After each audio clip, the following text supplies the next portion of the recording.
Hi, I'm Jamie Hargrove here with Roger Madden, and today we're going to talk a little bit about probate. So, exciting. Roger, tell our viewers what probate is. It varies to some extent state to state, but in boiling it down, it's a transfer and the evidence of transfer of assets from a deceased person to intended beneficiaries, and at the same time an opportunity to make sure and put all potential debtors, expenses, etc., to rest so the family has a closing point that they can move forward with.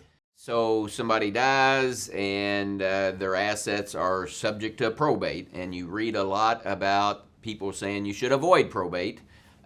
So you tell me why do people want to avoid probate? Avoiding it is simply not having assets listed in your individual name. So either making sure that assets that are passable by beneficiary designation indeed do so to someone other than the estate, or to take assets that are in your individual name, go ahead and fund your living trust or your revocable trust with those so that at the client's death, there's not a new owner. The trust owned it before, the trust owns it after. Now the trust administration process takes care of how it passes to the beneficiaries versus subjecting it to the court's disclosure requirements, filing requirements, administrative burdens, associated legal fees, accounting fees, etc. It just generally makes it a more efficient process. Good. So when I die, if I own something, it's going to be part of probate. If I die and my living trust, one of the reasons they call it a living trust, right, is because it doesn't die, right? So if those assets are owned by my living trust, when I die, guess what? I don't own them. And if I don't own them, they're not part of my probate, right? Right.